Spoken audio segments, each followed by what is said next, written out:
प्यारे विद्यार्थी मित्रों, प्रथम बीएससी हिंदी कक्षा में आपका स्वागत है। इस क्लास में हम रविदास के दोहे पढ़ेंगे।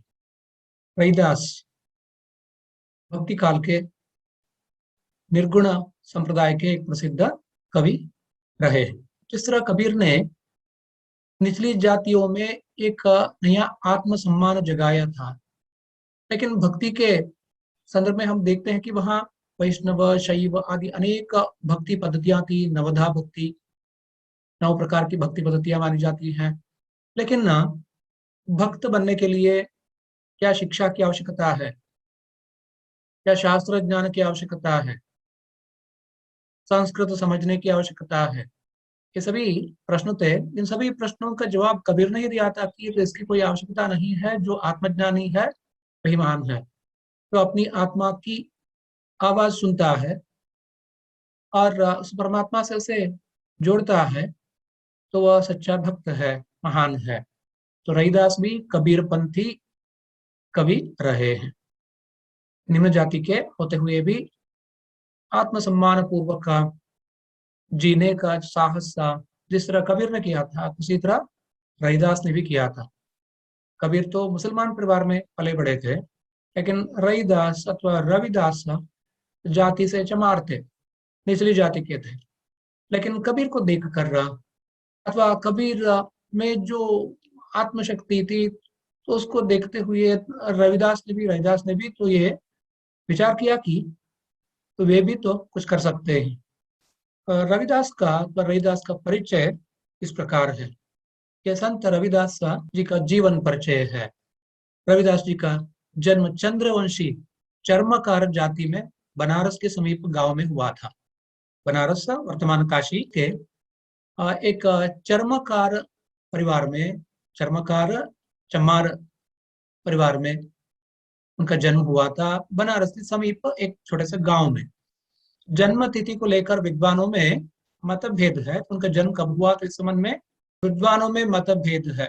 परंतु परंपरागत जनश्रुति का अर्थ है लोगों में जो उनके संबंध में कहानियां प्रचलित हैं अथवा उनके जन्म वृत्त के संबंध में जो बातें प्रचलित हैं, तो उसे जनश्रुति कहते हैं। लिखित रूप नहीं है, जो यो ही कानो कान लोगों द्वारा ये माना जाता है तो समझा जाता है, उसे जनश्रुति कहते हैं। परंपरागत जनश्रुति के अनुसार अथवा आज जो रविदासी संप्रदाय को मानने वाले लोग हैं, कबीर पंथी जिस तरह है, जिस तरह रविदास के संप्रदाय को मानने वालों का भी एक पंथ है। उनमें एक दोहा प्रचलित है जिसकी रचना संत कर्मदास ने की थी। संत कर्मदास जी के एक दोहे के अनुसार इनका जन्म रविवार को माघ पूर्णिमा 1433 विक्रम संवत को हुआ था, ऐसा माना जाता है।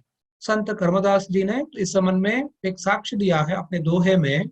दोहा इस प्रकार है: 1433 की माघ सुदी 15 दुखियों के कल्याण हित प्रकटे श्री रविदास। संत कर्मदास जी का ये दोहा है, तो वो रविदास अथवा रविदास के जन्म के संबंध में ये साक्ष्य देते हैं अपने एक दोहे में। रविदास तो निचली जाति में पैदा हुए थे, रविवार को उनका जन्म हुआ था, उनका नाम रखा गया रविदास। संत रविदास जी की माता जी का नाम कलसा देवी और पिता का नाम संतोष दास था। ताई हेसरू कलसा देवी अंथेड़ी, ತಂದೆ ಹೆಸರು संतोष दास। चर्मकार जाति चमार की जाति में उनका जन्म हुआ था। चमार की जाति में अवतरित रविदास जी ने अपने चमार होने का वर्णन निसंकोच बार बार किया है। अपने चमार होने के संबंध में तो उनके मन में कोई खोट नहीं है, हीनता ग्रंथि नहीं है, इंफीरियरिटी कॉम्प्लेक्स नहीं है। तो इस संबंध में वो आत्मसम्मान पूर्वक अपना वचन इस तरह से कहते हैं: कहे रविदास खलास चमारा, जो हम सहरी सो मीत हमारा। रविदास अपने चमार होने के संबंध में आत्मसम्मान पूर्वक ये बात कहते हैं कि कहे रविदास खलास चमारा, तो खलासी जाति है, अर्थात जो पानी छिड़कने का काम करते हैं, जूते बनाने का काम करते हैं चमार। तो निचली जाति, तो जाति से मैं चमार हूँ, खलासी हूँ। जो हम सहरे सो मीत हमारा, हमको जो सह गए अर्थात हमारे साथ जो आ गए, हमें जो सम्मान दिया, तो वे हमारे मित्र हैं। सो मीत हमारा, जो हमें सह गया वह हमारा मित्र है। जिन्होंने हमें मान्यता दी, जिन्होंने हमारा सम्मान किया, हमें संत के रूप में स्वीकार किया, हमारे साथ रहे, तो वो सभी तो हमारे मित्र हैं। संत रविदास जी के दोहों में, तो उनकी रचनाओं में, उनके पदों में हमें जो तथ्य अथवा वैचारिकता मिलती है, और उस संबंध में भी हमें सोचना चाहिए। तो जो दोहे हम पढ़ेंगे उनमें उनकी वैचारिकता का, विचारधारा का परिचय हमें मिल जाएगा। सामान्य रूप में हम इसे समझ पाएंगे, तो स्वीकार कर पाएंगे कि उन्होंने समाज में जो ऊंच नीच का भेद भाव था उसका प्रखर विरोध किया, खंडन किया था। तो सहज ही निचली जाति में वो पैदा हुए थे और ऊंच नीच के इस भेद भाव के वो भी तो शिकार थे, तो इसलिए इस ऊंच नीच के भेद भाव का उन्होंने विरोध किया, खंडन किया था। वर्ण व्यवस्था, छुआछूत, जात पात, ब्राह्मणी सर्वोच्चता के विरोध में उनका स्वर प्रखर है। उनकी सभी रचनाओं में, दोहों में, पदों में तो यही तथ्य हमें मालूम पड़ता है। ये संत रविदास जी का संक्षिप्त जीवन परिचय है। तो हम सीधे उनके दोहों का अध्ययन करेंगे। आपके पाठ्यक्रम में जो दोहे रखे गए हैं 10 दोहे हैं। अगर आपके पास पुस्तक है, काव्य सुषमा पुस्तक का नाम है, और उसमें ये छूट गया, रविदास के दोहे उसमें नहीं है, तो इसलिए आपको ये देखना है। मैं आपको ये दोहे अलग फाइल में भेज दूँ। ಹಾಗಾಗಿ ನಿಮ್ಮ ಪುಸ್ತಕದಲ್ಲಿ ಟೆಕ್ಸ್ಟ್ ಬುಕ್ ಅಂತ ಇರಿಸಲ್ಪಟ್ಟಂತಹ ಒಂದು ಆ ಕಾವ್ಯ ಸುಷ್ಮಾ ಅಂತ ಹೇಳುವ ಒಂದು ಪುಸ್ತಕ ಏನಿದೆ, ಅದರಲ್ಲಿ ಈ ರವಿದಾಸರ ದೋಹೆಗಳು ಬಿಟ್ಟೋಗಿವೆ, ಪ್ರಿಂಟ್ ಆಗಿಲ್ಲ. ಆದ್ರೆ ಸಿಲೆಬಸ್ ನಲ್ಲಿ ಇದೆ. ನಾನು ಅದಕ್ಕೆ ನಿಮಗೆ ಬೇರೆ ಫೈಲ್ ಅನ್ನ ಕಳಿಸ್ಕೊಡ್ತೇನೆ. ನಾವು ಪಾಠ ಮಾಡುವಾಗ ಇಲ್ಲಿ ಸ್ಕ್ರೀನ್ ನಲ್ಲಿ ನೀವು ಅದನ್ನು ನೋಡಬಹುದು. जो नोट्स मैंने भेजा है इससे पहले, तो नोट्स में ये सब है, ಇದೆಲ್ಲ ನೋಟ್ಸ್ ನಲ್ಲಿ ಇದೆ. ಹಾಗಾಗಿ ನೋಟ್ಸ್ ನಲ್ಲಿ ಅದರ ಅರ್ಥ ಸಹಿತ ಇದೆ, ನೀವು ಅದನ್ನು ನೋಡ್ಕೊಳ್ಬಹುದು. ಆದ್ರೆ ತಪ್ಪುಗಳಿದೆ ಅದರಲ್ಲಿ, ಸ್ವಲ್ಪ गमनिसಬೇಕಾಗುತ್ತದೆ. उसमें गलतियां, नोट्स जो है आपके पास पहले ही भेजा गया है, तो उसमें ये सभी दोहे हैं, लेकिन कुछ गलतियां भी हैं। उन गलतियों को सुधारते हुए हम यहाँ रविदास के दोहों का अध्ययन करेंगे। दोहा एक छंद है, तो कबीर के दोहे हम पढ़ चुके हैं। 2 पंक्तियों का एक छंद दोहा है। आपके पाठ्यक्रम में यहाँ रविदास के 10 दोहे रखे गए हैं। जाति से चमार होते हुए भी आत्मसम्मान पूर्वक, तो भगवान को अपने सर्वोपरि मानते हुए अपने विचारों को हमारे सामने रखते हैं रविदास। संत इसलिए कहते हैं कि वो राम भक्त हैं। और भक्ति के क्षेत्र में जाति, वर्ग, वर्ण व्यवस्था, ऊंच नीच, कुलीनता, तो इन सब का विरोध वे करते हैं। तो इन सब की कोई आवश्यकता नहीं है। भक्तों की एक जाति है, ಜಾತಿ ವ್ಯವಸ್ಥೆ ಬಗ್ಗೆ ಅವರಿಗೆ ಒಂದು ತೀವ್ರವಾದಂತಹ ಒಂದು ಆಕ್ರೋಶ ಇರುವುದನ್ನು ನಾವು ಅವರ ಈ ರಚನೆಗಳಲ್ಲಿ ನೋಡ್ತೇವೆ. पहला दोहा हम देखेंगे। जात जात के फेर में उलझ रहे सब लोग, मनुष्यता को खा रहा रविदास जात का रोग। रविदास पर रविदास यहाँ कह रहे हैं, जात जात के फेर में उलझ रहे सब लोग। तो हमारे समाज में ये जाति प्रथा, तो ये जाति व्यवस्था एक सबसे बड़ी समस्या है, अथवा तो समाज में एक दुर्भाव है। और इस संबंध में रविदास कहते हैं, तो जाति और जाति के फेर में लोग उलझ रहे हैं। लोग जाति की बात करते हैं, ऊंच जाति के व्यक्तियों को सम्मान मिलता है, नीच जाति के व्यक्तियों को अपमानित होना पड़ता है, सामाजिक सुविधाओं से वंचित रहना पड़ता है, और उन्हें ऊंची जाति के लोगों की सेवा करनी पड़ती है और उनसे शोषित होना पड़ता है। इन सबके संबंध में रविदास अपना आक्रोश प्रकट करते हैं और कहते हैं, जाति की बात जहां होती है, लोग ऊंच नीच के संबंध में सोचते हैं। तो कोई ऊंची जाति है, कोई नीची जाति है, और ऊंची जाति के लोग नीची जाति के लोगों के प्रति जिस तरह का व्यवहार करते हैं, उसे स्वीकारा नहीं जाता, माना नहीं जाता। उसका विरोध करते हुए यहाँ रविदास कहते हैं, जाति जाति के जात जात के फेर में, जाति के चक्कर में लोग उलझ गए हैं, फंस गए हैं। सब लोग जाति की बात करते हैं, लेकिन जाति में क्या रखा है? यहाँ रविदास जाति के संबंध में कहते हैं, लोग ಜಾತಿ ಫೇರ್ में फंसे हैं। ಹಾಗಾಗಿ ಜಾತಿ ಜಗಳಗಳಲ್ಲಿ ಅಥವಾ ಜಾತಿಯ ಒಂದು ಈ ಒಂದು ಕೊನೆಗಾಣದ ವೃತ್ತದಲ್ಲಿ ಜನಗಳೆಲ್ಲ ಸಿಕ್ಕಿ ಹಾಕಿಕೊಂಡಿದ್ದಾರೆ. ಈ ಜಾತೀಯ ವೃತ್ತ ಅಥವಾ ಜಾತಿಯ ಈ ಒಂದು ಏನು ದೊಡ್ಡ ವ್ಯವಸ್ಥೆ ಇದೆ, ಭೇದ ಭಾವದ व्यवस्थे, ಈ ವ್ಯವಸ್ಥೆಯಿಂದಾಗಿ मनुष्यत्वಕ್ಕೆ हानियाಗಿದೆ. दूसरी पंक्ति में रविदास का कहना है कि मनुष्यता को खा रहा इस जाति प्रथा ने, इस जाति व्यवस्था ने मनुष्यत्व को समाप्त कर दिया है, मनुष्यत्व को खा डाला है. मनुष्यत्व को खा रहा रविदास जाति का रोग, और इसलिए रविदास इस जाति व्यवस्था को अथवा जाति प्रथा को एक बीमारी कहते हैं, ರೋಗ कहते हैं. ಹಾಗಾಗಿ ಇಡೀ ಒಂದು ಈ ಜಾತಿ ವ್ಯವಸ್ಥೆಯನ್ನ रविदासರು रोग ಅಂತ ಹೇಳಿ ಕರೀತಾರೆ. तो ये जाति व्यवस्था एक रोग है, एक बीमारी है. तो व्यक्ति में जब बीमारी आ जाती है तो वो दुर्बल हो जाता है और उसके मरने की संभावना रहती है और वह कुछ कर नहीं पाता. और उसी प्रकार समाज का भी एक शरीर है, और इस समाज रूपी शरीर में जब जाति का रोग फैल जाए तो समाज भी चरमरा उठता है, जर्जर हो जाता है, सामाजिक व्यवस्था टूट जाती है, मनुष्यता यहाँ समाप्त हो जाती है. मनुष्यता के संबंध में यहाँ रविदास कह रहे हैं कि जाति के इस रोग ने मनुष्यता को खा डाला है. ಹಾಗಾಗಿ ಜಾತಿ ಅನ್ನುವಂತಹ ಈ ಒಂದು ರೋಗ ನಮ್ಮ ಸಾಮಾಜಿಕ ವ್ಯವಸ್ಥೆಯನ್ನ ಹಾಳು ಮಾಡಿದೆ, ನಮ್ಮ ಮನುಷ್ಯತ್ವವನ್ನೇ ನಾಶ ಮಾಡಿದೆ, ತಿಂದು ಬಿಟ್ಟಿದೆ. ಆದರೂ ಕೂಡ ಜನಗಳಿಗೆ ಇದು ಅರ್ಥ ಆಗ್ತಿಲ್ಲ. ಎಲ್ಲ ಜನರು ಕೂಡ ಈ ಜಾತಿ ಅನ್ನುವಂತಹ ಒಂದು ಚಕ್ರವ್ಯೂಹದಲ್ಲಿ ಸಿಕ್ಕಿಬಿದ್ದಿದ್ದಾರೆ. फेर का मतलब है चक्रव्यूह. तो जाति के चक्रव्यूह में सभी लोग फंस गए हैं और उससे बाहर नहीं निकल पा रहे हैं, और वो अपने आप को ऊंच समझते हैं, कभी नीच समझते हैं. नीची जाति वाले हीनता ग्रंथि के शिकार होकर अपने आप को नीच समझते हैं और ऊंची जाति के लोगों की गुलामी करते हैं. ಹಾಗಾಗಿ ಕೆಳವರ್ಗದ ಜನರು ಮೇಲ್ವರ್ಗದ ಜನಗಳ ಗುಲಾಮರಾಗಿ, ದಾಸರಾಗಿ, ಅವರ ಅಡಿಯಾಳುಗಳಾಗಿ ಕೆಲಸ ಮಾಡ್ತಾ ಗುಲಾಮರಾಗಿದ್ದುಕೊಂಡು ಒಂದು ತರದ ಹೀನತಾ ಭಾವನೆಗೆ ತುತ್ತಾಗಿದ್ದಾರೆ, ಇನ್ಫೀರಿಯಾರಿಟಿ ಕಾಂಪ್ಲೆಕ್ಸ್ ಒಳಗಾಗಿದ್ರೆ. ಅದೇ ರೀತಿಯಾಗಿ ಉನ್ನತ ಜಾತಿಯ ಜನಗಳು ಅಹಂಕಾರ ಪ್ರದರ್ಶನದಲ್ಲಿ ಕೆಳ ಜಾತಿಗಳ ಜನರನ್ನ ಶೋಷಣೆ ಮಾಡ್ತಾ ತಾವು ಶ್ರೇಷ್ಠ ಅಂತ ಅಂದ್ಕೊಂಡು ಮನುಷ್ಯತ್ವವನ್ನ ಘಾಸಿಗೊಳಿಸ್ತಾ ಇದ್ದಾರೆ.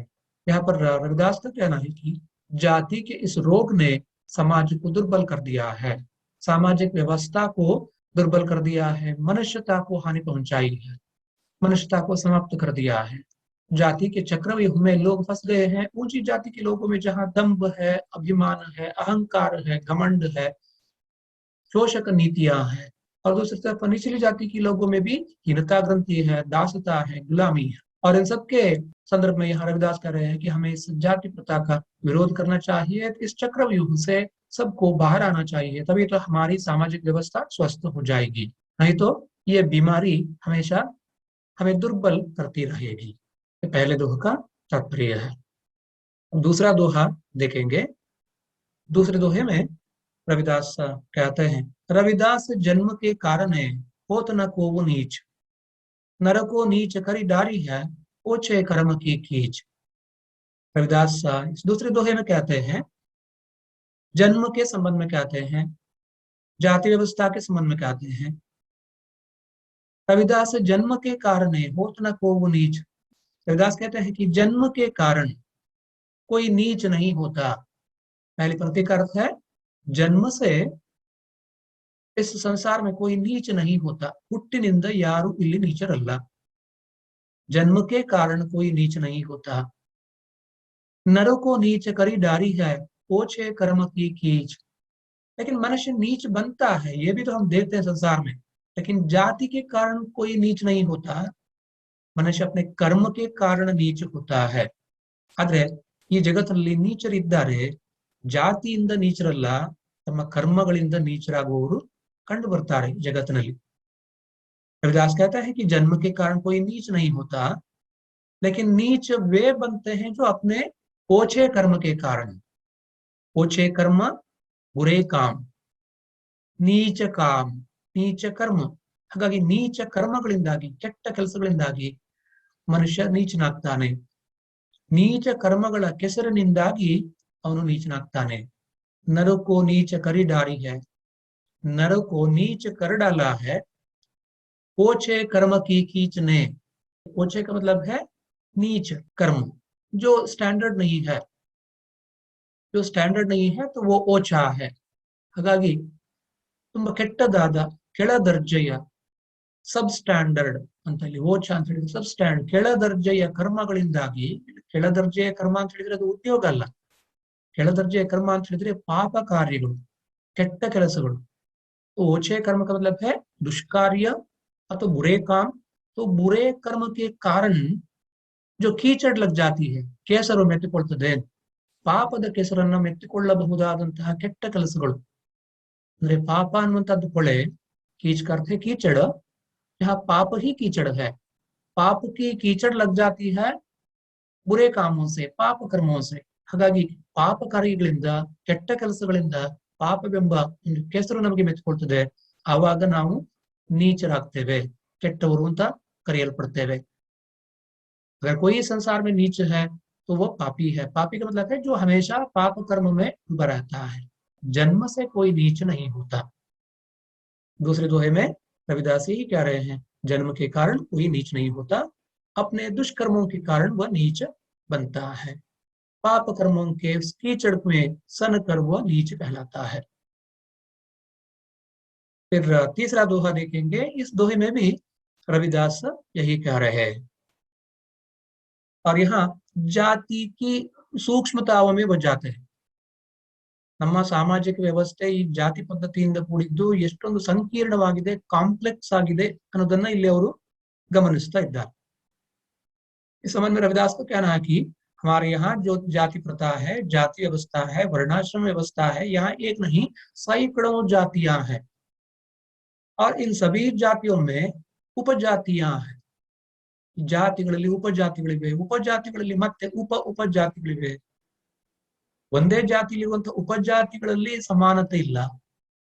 तो यहाँ रविदास जाति की इन सूक्ष्मताओं के संबंध में कहते हैं, यहाँ जो जाति व्यवस्था है, यहाँ जाति जाति में जाति है.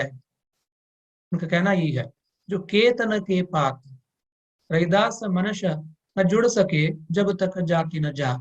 रविदास कहते हैं हमारे यहाँ जितनी सारी जातियां हैं और उनकी उपजातियां हैं, तो जाति जाति में जाति है. जो केतन के पात, और इसकी तुलना वो केतन के पात से करते हैं. यहाँ केतन के पात का मतलब है केले के पात, केले के पत्ते, केले की गाछ हम कह सकते हैं. ಬಾಳೆಯ ಒಂದು ದಿಂಡು ಏನಿರ್ತದೆ, ಅದರ ಗೊನೆಯನ್ನು ಕತ್ತರಿಸಿದ ಮೇಲೆ ಅದರ ಬುಡ ಏನಿರ್ತದೆ, ದಿಂಡಿರ್ತದೆ, ಅದನ್ನು ಸುಲಿದ್ರೆ ಅದರಲ್ಲಿ ಹಲವಾರು ಲೇಯರ್ಸ್ ನಮಗೆ ಸಿಗ್ತವೆ, ಬೇರೆ ಬೇರೆ ಪದರಗಳು ಸಿಗ್ತವೆ. ಹಾಗಾಗಿ ಬಾಳೆಯ ದಿಂಡಿನ ಪದರಗಳ ಹಾಗೆ ಅಂತ. जो केतन के पात, केतन का मतलब है केला, तो केले के पात अथवा केले की गाछ में जितनी सारी परतें होती हैं, लेयर्स, परत का मतलब है लेयर्स. यहाँ पर रविदास का कहना यह है कि हमारे यहाँ जाति व्यवस्था इतनी संकीर्ण है कि एक जाति में अनेक उपजातियां होती हैं. तो सैकड़ों जातियां हैं और उनमें से प्रत्येक जाति में अनेकों उपजातियां हैं. दूसरी पंक्ति में वे कहते हैं, रविदास मनुष्य न जुड़ सके जब तक जाति न जात. रविदास कहते हैं इन्हीं जातियों के कारण, इस जाति व्यवस्था के कारण, इस जाति प्रथा के कारण हमारे यहाँ मनुष्यता की हानि हुई है, मनुष्यता का विकास नहीं हो पाया है. तो मनुष्य मनुष्य से कहाँ जुड़ नहीं पाया है. और जब तक ये जाति व्यवस्था रहेगी तो मनुष्यता एक नहीं हो पाएगी, मनुष्यता स्वस्थ नहीं हो पाएगी.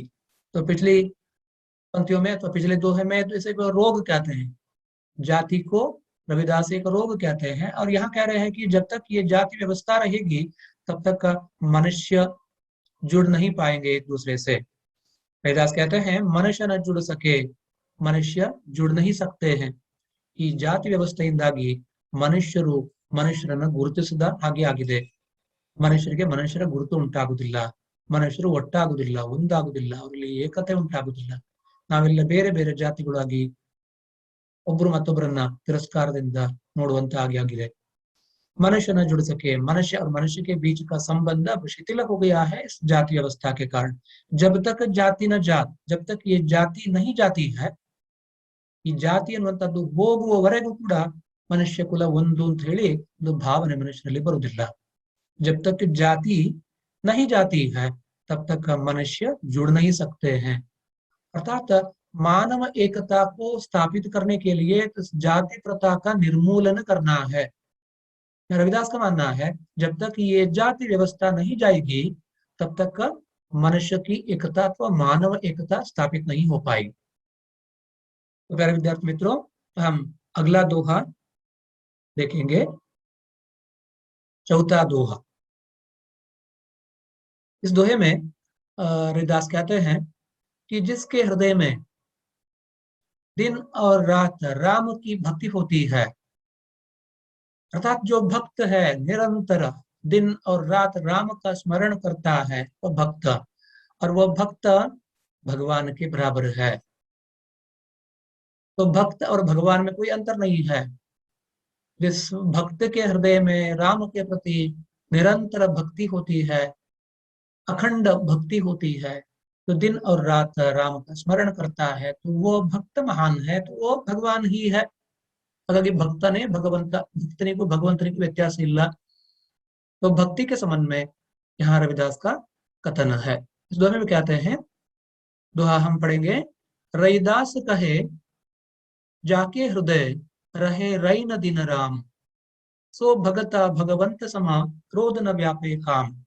रविदास कहते हैं कि जाके हृदय में, जिसके हृदय में, जाके हृदय, जिसके हृदय, जिसके हृदय में रहे रईन दिन राम। रईन, रईन का मतलब है रजनी, रात। रईन का अर्थ है रजनी, रात। रात में और दिन में, दिन और रात जिसके हृदय में राम ही बसा रहता है।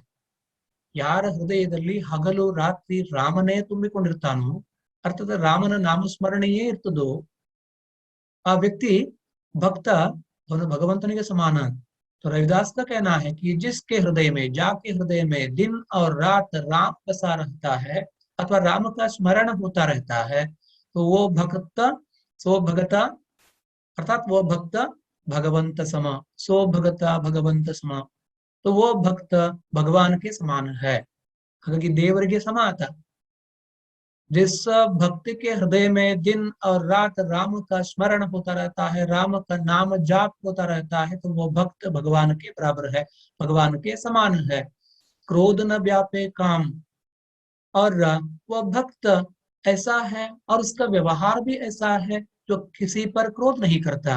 क्रोध न व्यापे काम, और उसके प्रत्येक व्यवहार में काम क्रोध आदि का परिचय हमें नहीं मिलता है। काम क्रोध ಲೋಭ ಮೋಹ ಮದ ಮತ್ಸರ ಮುಂತಾದ ಷಡ್ ವರ್ಗಗಳು, ಷಡ್ ವೈರಿಗಳು ಅಂತ ನಾವು ಕರಿತೇವೆ। ಭಕ್ತನ ಹೃದಯದಲ್ಲಿ ಇವುಗಳಿಗೆ ಅವಕಾಶ ಇಲ್ಲ। ಯಾವ ಭಕ್ತ ನಿರಂತರವಾಗಿ ರಾಮನ ಜಪವನ್ನು ಮಾಡ್ತಾ ಇರ್ತಾನೋ ಅವನು ಭಗವಂತನಿಗೆ ಸಮಾನ। ಹಾಗಾಗಿ ಅವನ ಹೃದಯದಲ್ಲಿ ಕಾಮ ಕ್ರೋಧಾದಿಗಳಿಗೆ ಅವಕಾಶ ಇಲ್ಲಿರ್ತದೆ। क्रोध न व्यापे काम, न क्रोध होता है न काम होता है, अर्थात उसके हृदय में सांसारिक सुख सुविधाओं को प्राप्त करने की आकांक्षाएं, कामनाएं नहीं होती। और जब इनको पाने की लालसा नहीं रहती तो क्रोध वह किस पर करेगा? इस तरह काम ही सबका मूल है। ಹಾಗಾಗಿ ಆಸೆಯ ದುಃಖಕ್ಕೆ ಮೂಲ। ಬೇಕು ಬೇಕು ಅಂತ ಅನ್ನುವಾಗ್ಲೇ ನಾವು ಅವುಗಳನ್ನ ಪಡ್ಕೊಳ್ಳಿಕ್ಕೆ ಪ್ರಯತ್ನಿಸ್ತೇವೆ, ಪಡ್ಕೊಂಡ ಮೇಲೆ ಸಂರಕ್ಷಿಸಿಕೊಳ್ಳಿಕ್ಕೆ ಪ್ರಯತ್ನಿಸ್ತೇವೆ। ಯಾರಾದ್ರೂ ಅದನ್ನ ಕಸಿದುಕೊಳ್ಳಿಕ್ಕೆ ಬಂದ್ರೆ ಅವರ ಮೇಲೆ ಸಿಟ್ಟಾಗ್ತೇವೆ। ಹೀಗೆ ಕಾಮ ಕ್ರೋಧ ಲೋಭ ಮೋಹ ಮದ ಮತ್ಸರ ಇವೆಲ್ಲ ಒಂದಾಗಿ ಬರ್ತಾ ಹೋಗ್ತದೆ। भक्त के हृदय में जहाँ राम का आवास है, राम ही बसे हुए हैं, निरंतर राम जप होता है, तो वह भक्त भगवान के समान है, और उसके हृदय में काम क्रोध आदि के लिए जगह ही नहीं रहती। तो इस दोहे में रविदास यही कह रहे हैं कि भक्त भगवान के बराबर होता है। जिस भक्त के हृदय में दिन और रात राम का नाम स्मरण होता रहता है, नाम जाप होता रहता है, वह भक्त भगवान के बराबर होता है, और उसके हृदय में काम क्रोध लोभ मोह मद मत्सर आदि विकारों के लिए जगह नहीं रहती। ಹಾಗಾಗಿ ಯಾರ ಹೃದಯದಲ್ಲಿ ನಿರಂತರವಾಗಿ ರಾಮ ತುಂಬಿದ್ದಾನೋ, ರಾಮನೇ ನೆಲೆಸಿದ್ದಾನೋ, ಯಾರು ದೇವರನ್ನ ನಿರಂತರವಾಗಿ ಸ್ಮರಿಸ್ತಾ ಇರ್ತಾರೋ, ಹಾಗಾಗಿ ಅವರು ದೇವರಿಗೆ ಸಮಾನ। ಅವರ ಹೃದಯದಲ್ಲಿ ಲೌಕಿಕವಾದಂತಹ ಕಾಮನೆಗಳಾಗ್ಲಿ, क्रोधवाग्ली, लोभवाग्ली, मोह मद मत्सरादि विकारಗಳಾಗ್ಲಿ ಇರಲಿಕ್ಕೆ साध्य ಇಲ್ಲ। प्रस्तुत दोहे में रविदास भक्त का लक्षण बता रहे हैं। भक्त वह होता है जो दिन रात राम का, भगवान का स्मरण करता है, और जो निरंतर भगवान का स्मरण करता है इसका हृदय इतना परिशुद्ध हो जाता है कि वहां काम क्रोध आदि कीचड़ के लिए, मैल के लिए जगह नहीं रहती। तो वो स्वच्छ पवित्र हो जाता है, और जिसका हृदय पवित्र है तो वह भगवान के बराबर है। धन्यवाद, फिर मिलेंगे।